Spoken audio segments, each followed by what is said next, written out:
Salam sejahtera dalam kasih Kristus. Selamat berjumpa kembali dalam renungan Sabda Kristus bagimu dan bagiku.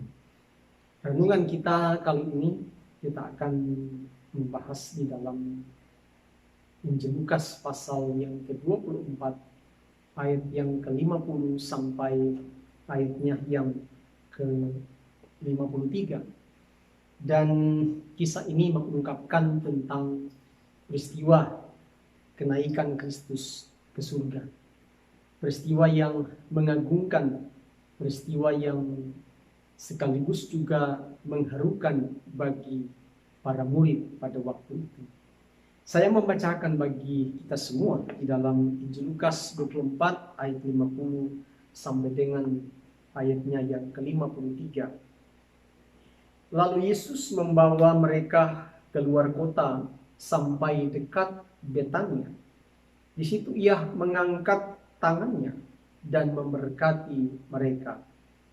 Dan ketika ia sedang memberkati mereka, ia berpisah dari mereka dan terangkat ke surga. Mereka sujud menyembah kepadanya, lalu mereka pulang ke Yerusalem dengan sangat bersukacita.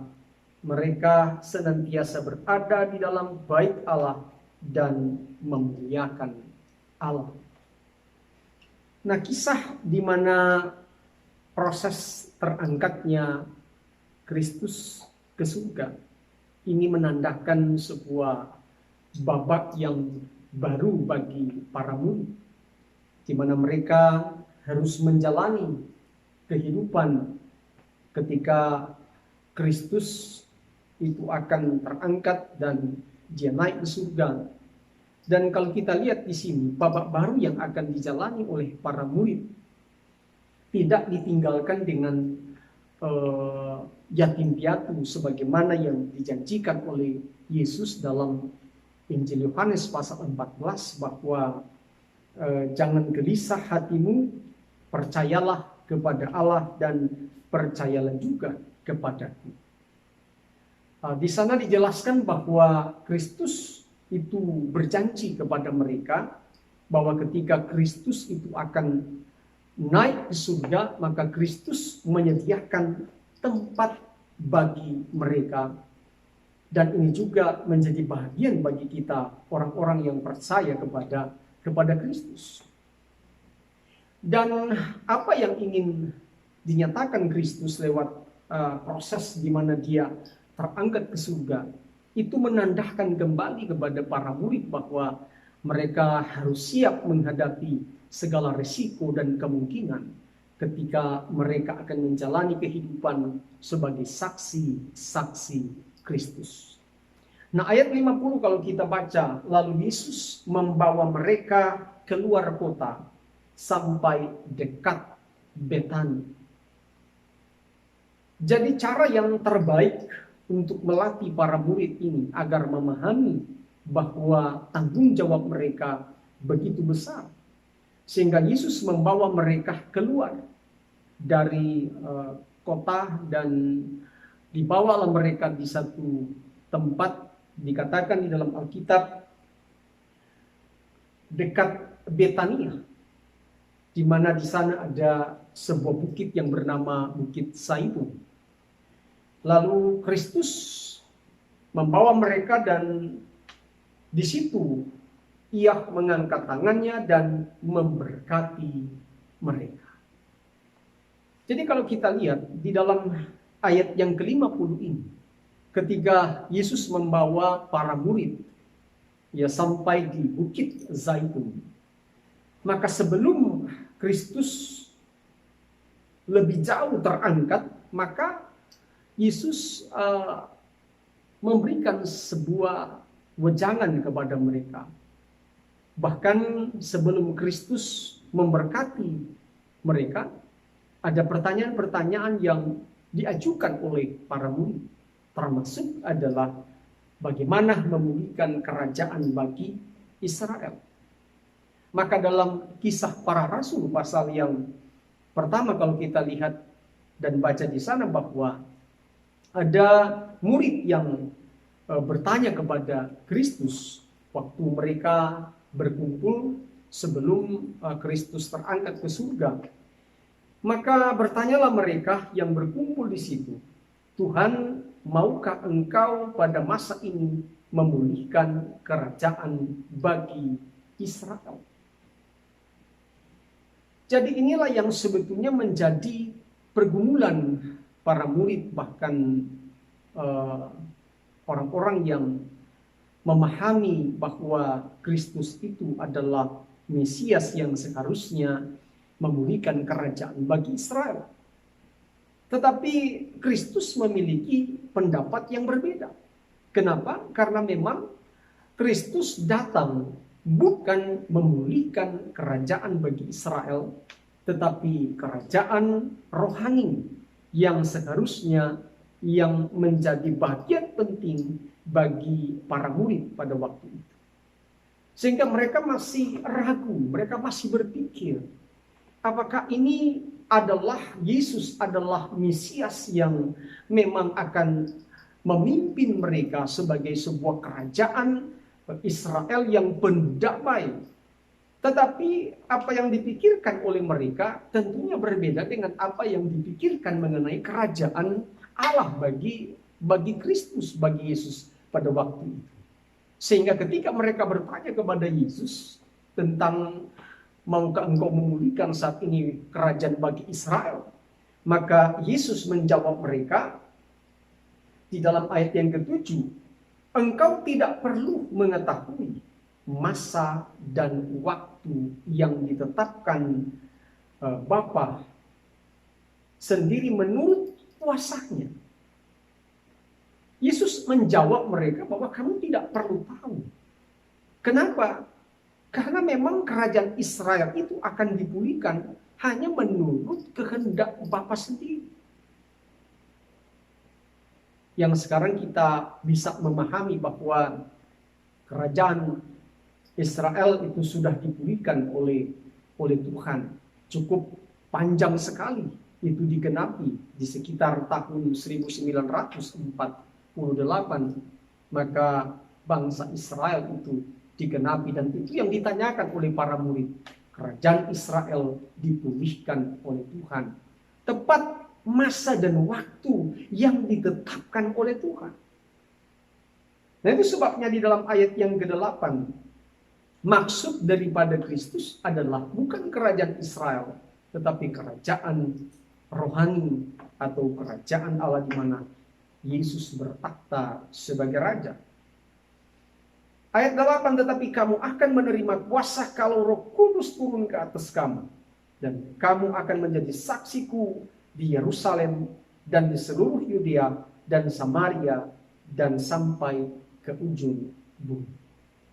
Nah, kita lihat di sini bahwa Yesus memberitahukan kepada mereka bahwa tujuan Kristus adalah kerajaan rohani, di mana mereka akan diperlengkapi dengan kuasa, dan kuasa itu akan menyertai mereka, memperlengkapi mereka untuk menjadi saksi-saksi Tuhan.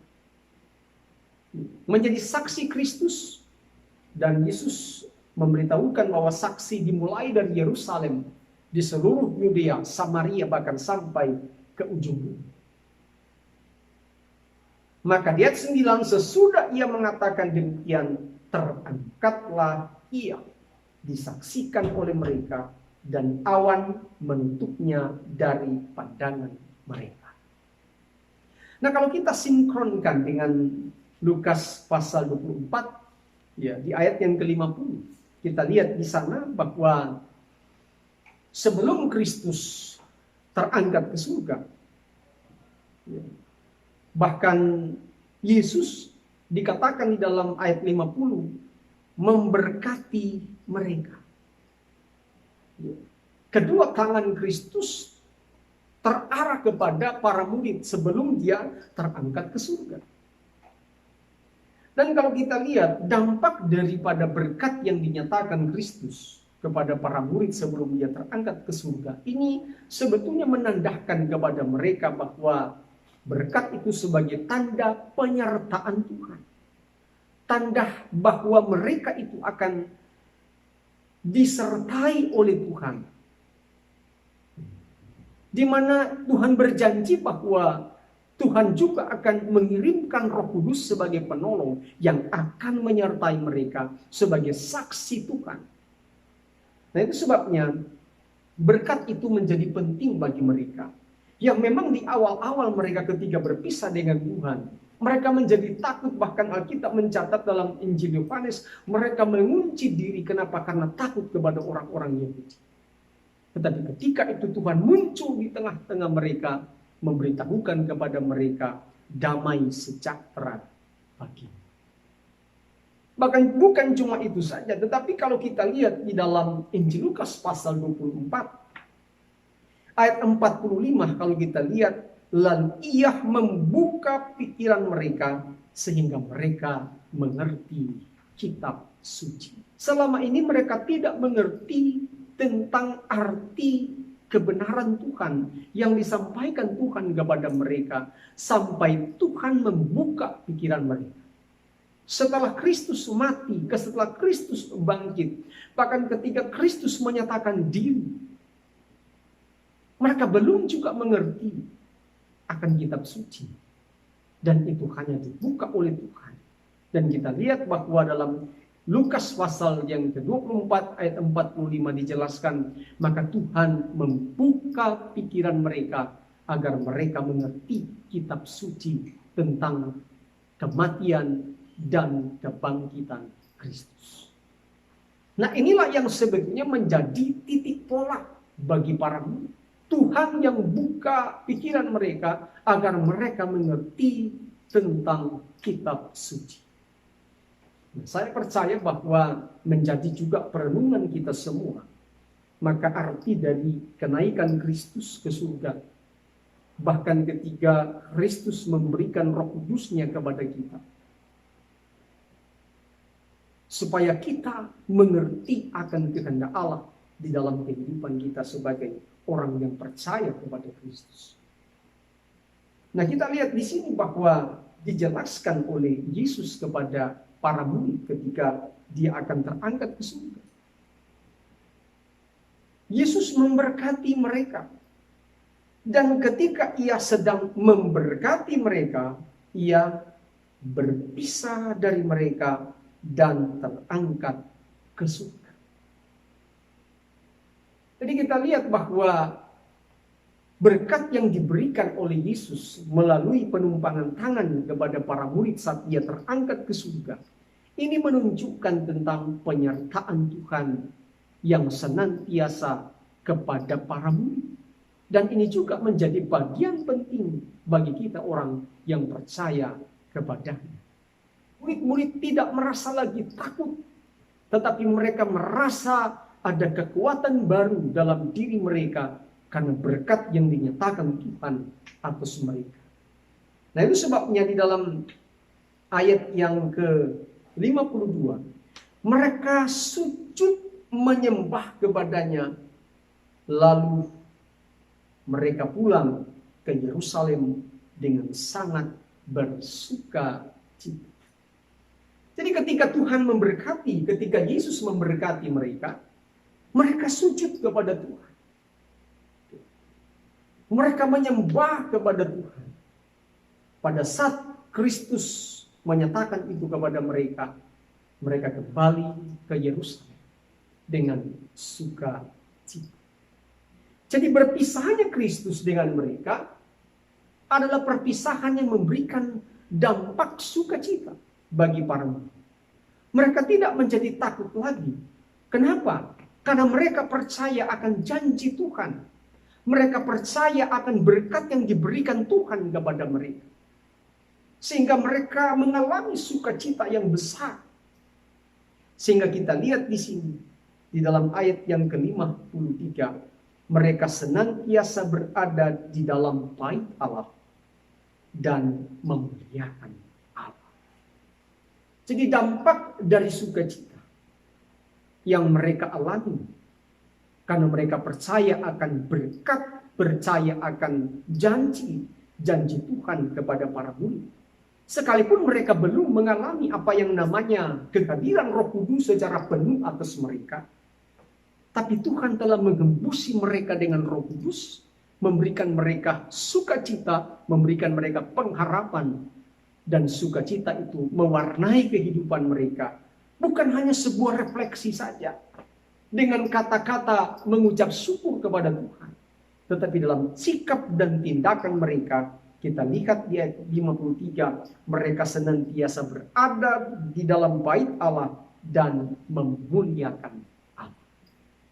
Nah, kita percaya bahwa melalui peristiwa kenaikan Kristus ke surga ini akan juga memberikan dampak kepada kita. Kita akan mengalami sukacita yang sama. Kita akan mengalami hal-hal yang baru yang dinyatakan Tuhan di setiap keberadaan kita. Itu sebabnya biarlah kehidupan kita selalu ada sukacita dan berdampak bagi orang lain. Kita menjadi saksi Tuhan karena Roh Kudus selalu menjadi bagian kita semua. Tuhan Yesus memberkati. Haleluya. Amin.